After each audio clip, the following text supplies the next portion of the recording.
Burt Reynolds. Boogie Nights. Burt Reynolds' performance as Jack Horner in Boogie Nights was one of the finest of his career. Yet, the actor despised almost every aspect of the experience. He loathed the film's subject matter, openly calling the porn industry very sad and pathetic, and reportedly turned the role down several times before reluctantly agreeing to take it. Once filming began, his contempt showed. He argued constantly with director Paul Thomas Anderson, calling him a kid full of himself, and nearly came to blows on set. Producer John Lyons later confirmed he had to physically restrain Reynolds from punching Anderson. The actor also clashed with Mark Wahlberg and even scuffled with Thomas Jane. Reynolds' hostility went beyond creative disputes. It stemmed from insecurity about his fading fame and discomfort with a new generation of filmmakers who didn't revere the old Hollywood hierarchy he came from. He reportedly felt Anderson failed to show him proper respect, especially as Wahlberg became the film's breakout star, a role Reynolds might have coveted in his youth. Despite the chaos, Reynolds' resentment seemed to bleed perfectly into his portrayal of Horner, a man out of time trying to preserve dignity in a sleazy new world. Ironically, this performance, born from animosity, earned him a Golden Globe, an Oscar nomination, and a final career resurgence he never embraced. Kevin Spacey. The Usual Suspects. Kevin Spacey's performance as Roger Verbal Kint in The Usual Suspects was lauded as genius. Yet, hidden beneath the praise was a disturbing reality that only surfaced decades later. Co-star Gabriel Byrne revealed that production was halted for 2 days due to Spacey's inappropriate sexual behavior toward a younger actor. At the time, no one was told the truth. It was quietly brushed aside, and filming resumed as if nothing had happened. The incident became an open secret, whispered but unaddressed, a pattern that would later define Spacey's career. Spacey's demeanor on set reflected the manipulative charm he brought to his roles. He was intelligent, commanding, and deeply unsettling. Byrne would later describe him as a man whose presence made people nervous without knowing why. The behavior was tolerated in the name of artistry, a reflection of Hollywood's long-standing complicity when talent outweighed morality. In hindsight, the parallels between Spacey and his character are chilling. Verbal Kint hides monstrous deception behind a mask of frailty and intellect. Spacey, it turns out, was performing the same act off camera. The film's iconic line, "The greatest trick the devil ever pulled was convincing the world he didn't exist," echoes hauntingly now. What once symbolized cinematic brilliance has become a reminder of how easily charm can disguise predation. Faye Dunaway. Chinatown. On the set of Chinatown, Faye Dunaway's clash with director Roman Polanski became one of Hollywood's most infamous feuds. Playing the enigmatic Evelyn Mulray, Dunaway delivered a haunting, Oscar-nominated performance, yet behind the camera, she and Polanski waged a psychological war. Polanski's perfectionism often crossed into cruelty. In one notorious incident, he plucked a stray hair from Dunaway's head without warning, infuriating her. When she asked for her character's motivation, he sneered, "Your paycheck." During a grueling car scene, he allegedly denied her a bathroom break, prompting her to urinate into a cup and throw it at him. This was more than artistic disagreement. It was a battle for dignity. Dunaway, already an established star from Bonnie and Clyde, demanded the professional respect Polanski refused to give. She later said his behavior bordered on sexual harassment, and reflected his preference for young, compliant women, something she decidedly was not. He called her insane, a label that haunted her career for decades, while her defiance was framed as diva behavior. Despite the tension, the film's dynamic benefited from their real animosity. Dunaway's strained interactions with Polanski mirrored Evelyn's desperate fragility and mistrust. The physical and emotional toll she endured gave her performance a haunted authenticity that remains unmatched in noir history, a triumph born from torment. Gene Hackman, the Royal Tenenbaums. Wes Anderson wrote the role of Royal Tenenbaums specifically for Gene Hackman. Yet the production quickly turned into a tense standoff between an aging Hollywood legend and a young, meticulous auteur. Hackman initially rejected the role, saying Anderson didn't know him and had no right to assume what kind of man he was. When he finally agreed, the hostility never left. He insulted Anderson on set, calling him a punk kid, and was so volatile that his co-stars, Angelica Houston, Gwyneth Paltrow, and Luke Wilson, often avoided him entirely. Houston later admitted she was terrified of him, while Bill Murray frequently stepped in to defend the director. Part of Hackman's resentment stemmed from money. Anderson had implemented a flat-fee system that paid everyone equally, which enraged the two-time Oscar winner. He was also frustrated by the film's whimsical tone, failing to grasp its storybook sensibility until long after production wrapped. Anderson recalled Hackman telling him afterward, "I didn't understand it when we were shooting." Still, the tension inadvertently fueled the film's brilliance. Hackman's performance, gruff, impatient, and emotionally distant, mirrored the very discomfort he caused behind the camera. The crew's fear of him became the family's fear of Royal. The confusion of working with him became the Tenenbaums' confusion at their father's manipulations. His frustration, paradoxically, made his portrayal unforgettable, a difficult man perfectly embodying a difficult patriarch. Sorry for stopping your video, but you really should subscribe.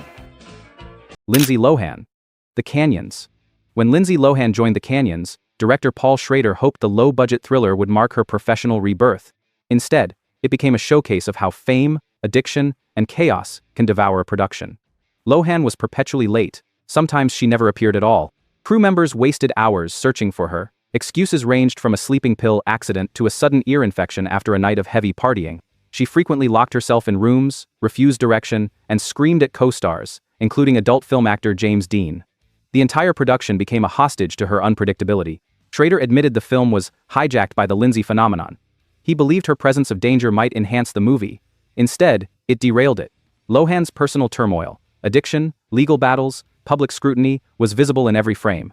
Her volatility and exhaustion mirrored her character, a woman trapped in the rot of Hollywood decadence.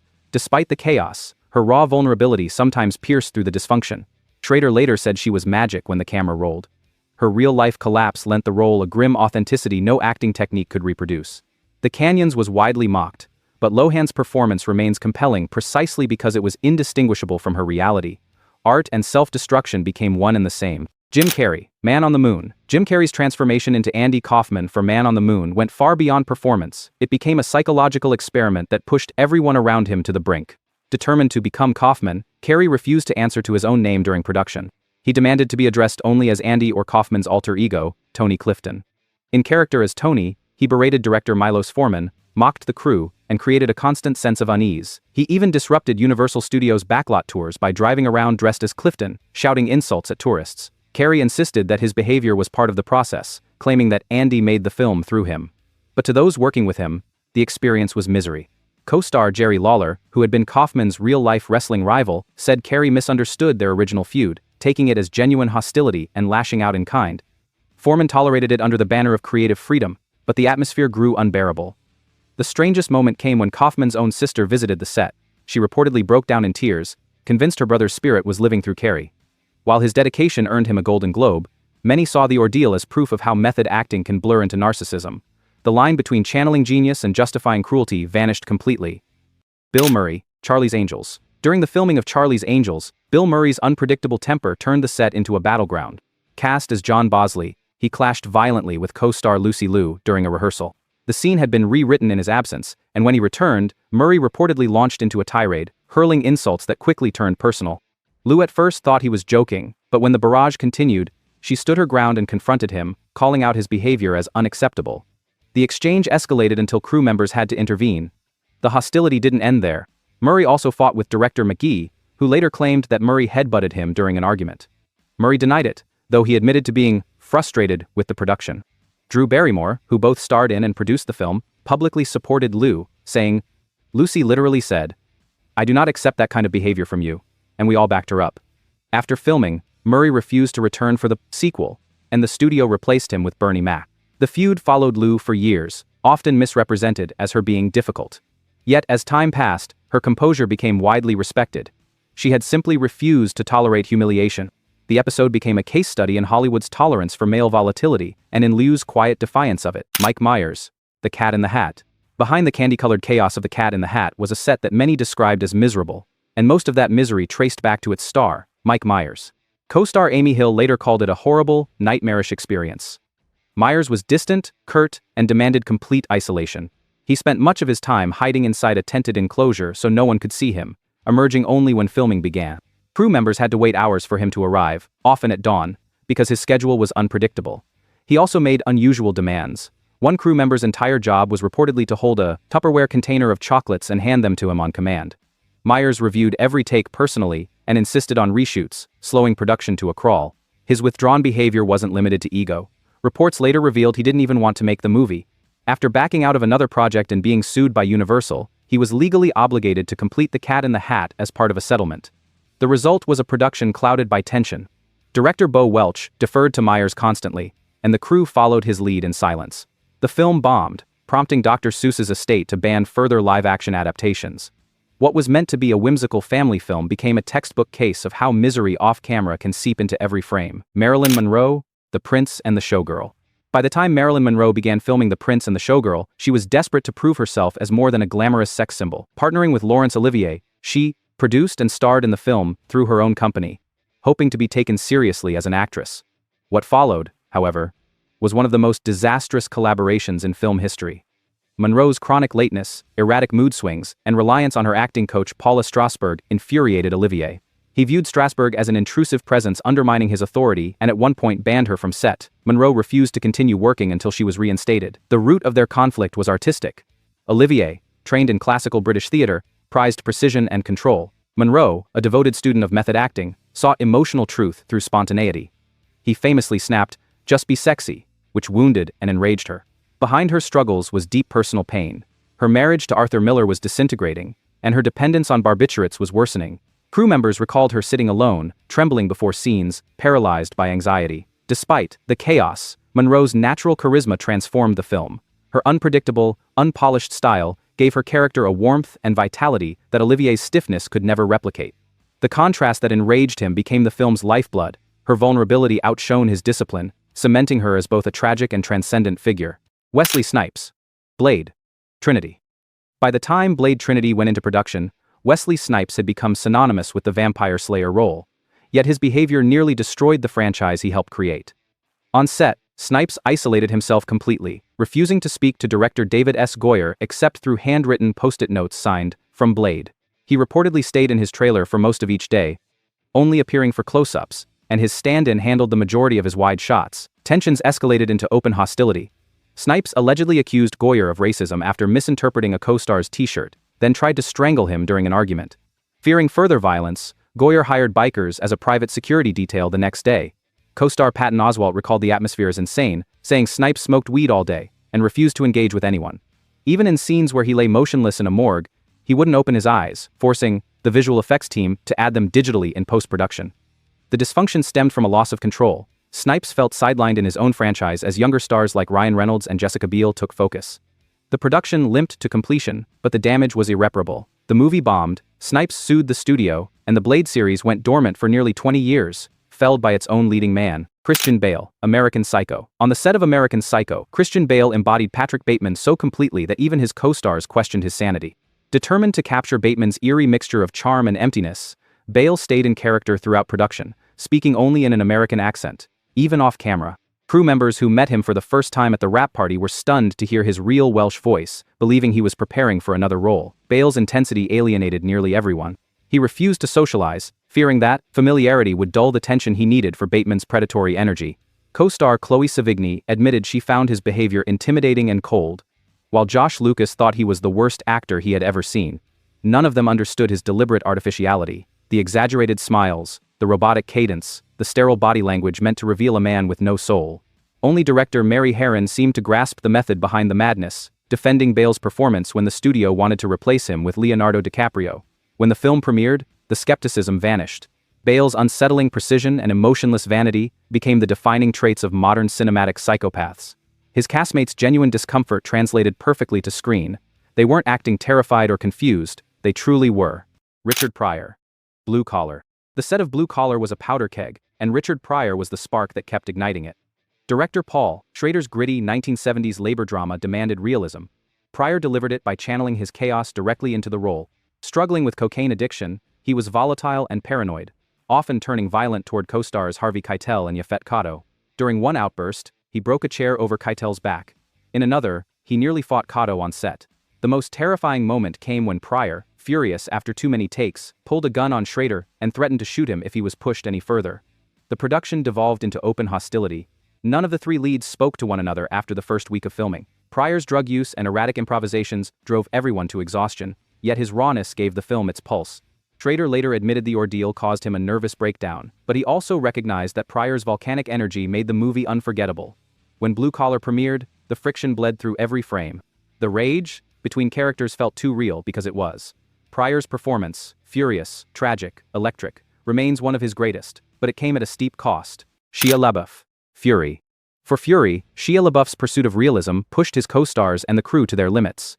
Playing a devout gunner in a World War II tank, he embraced method acting to an extreme. He had one of his teeth pulled out, sliced his own face repeatedly to create authentic scars, and refused to bathe for the entire 4-month shoot. The odor alone isolated him from the cast, forcing director David Ayer to relocate him to a separate lodging. LaBeouf's commitment to authenticity was rooted in insecurity. He admitted he didn't trust himself to fake emotion, so he inflicted genuine suffering to feel something real. The result was a tense set.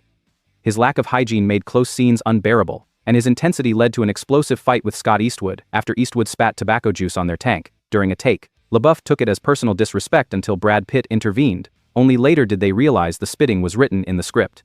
While his performance was praised for its haunted sincerity, the process left deep resentment behind. Co-stars respected his dedication but questioned his judgment. The same self-inflicted torment that gave Fury its raw emotional power also made the set nearly unlivable. For LaBeouf, pain wasn't a technique, it was the only way he knew how to act. Steven Seagal, Out for Justice. During the filming of Out for Justice, Steven Seagal's arrogance and aggression made him one of the most despised stars in action cinema. On screen, he played the unflinching Brooklyn cop Gino Felino. Off-screen, he ruled the set through fear. Seagal often struck stuntmen with real blows, bragging that his Aikido mastery made him immune to being hurt or subdued. This arrogance led to one of Hollywood's most legendary comeuppances. Stunt coordinator Jean LaBelle reportedly choked Seagal unconscious after the actor claimed no one could do it. Witnesses said Seagal not only passed out but lost control of his bladder, a story Seagal has vehemently denied ever since. His bullying extended to actors as well. John Leguizamo recalled Seagal slamming him against a wall on another film for laughing during rehearsal, a pattern that defined Seagal's on-set persona: domineering, humorless, and thin-skinned. Crew members described him as emotionally volatile and impossible to direct. Even Saturday Night Live banned him from ever hosting again, labeling him the worst guest in the show's history due to his condescending treatment of cast and writers. Seagal's physical control and spiritual talk masked a deep insecurity that curdled into cruelty. His films celebrated discipline and justice, yet behind the camera, he embodied neither, only ego and intimidation.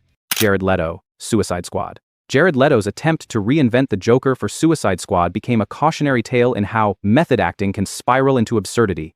Determined to unsettle his co-stars, Leto remained in character for the entire shoot and began sending them grotesque gifts. Margot Robbie received a live rat in a box, Will Smith got bullets, and the cast was collectively sent a dead pig.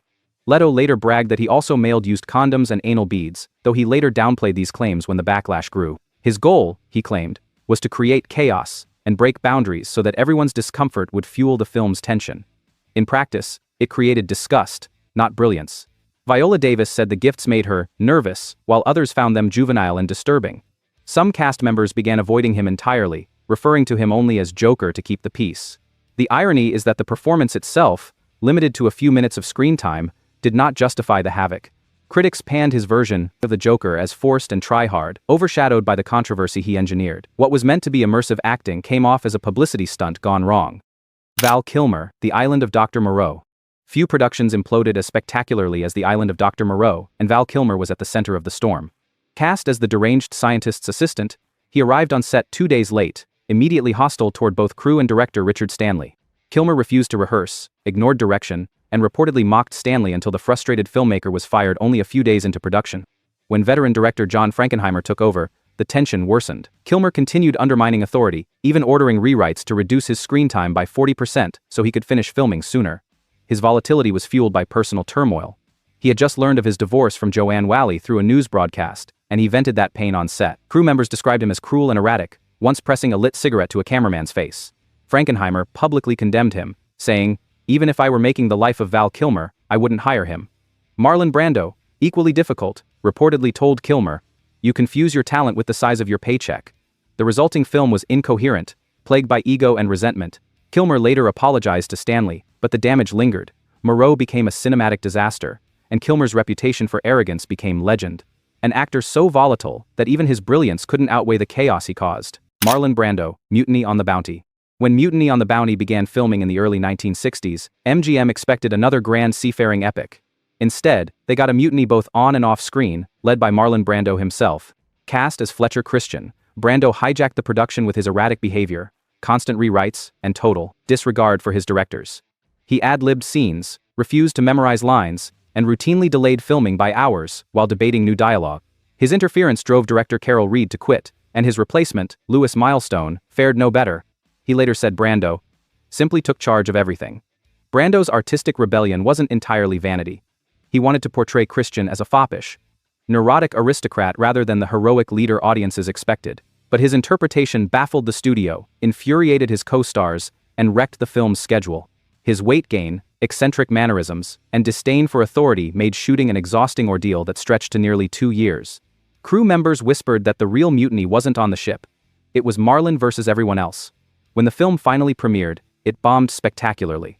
Critics mocked his performance as self-indulgent, and MGM nearly collapsed under the budget overruns. Yet, in retrospect, Brando's chaos symbolized a turning point in Hollywood, the moment when an actor's ego could sink a studio epic single-handedly. Lawrence Tierney, Reservoir Dogs. When Quentin Tarantino cast Lawrence Tierney as crime boss Joe Cabot in Reservoir Dogs, he knew the actor's real-life menace would lend authenticity. What he didn't expect was sheer chaos. Tierney, infamous for bar fights and arrests, was a genuine threat on set. Producers forbade him from drinking during filming. Co-stars Michael Madsen and Tim Roth broke that rule by taking him out for drinks, resulting in Tierney getting drunk, dropping his pants in public, and throwing a punch at Madsen. The chaos continued once cameras rolled.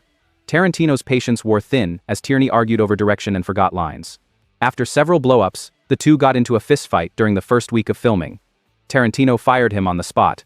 The crew reportedly applauded. He later rehired him, only to finish the role, but the tension never dissipated. Tarantino would go on to call him a complete lunatic who needed to be sedated. Tierney's off-screen volatility mirrored his on-screen presence, a dangerous authenticity that couldn't be faked.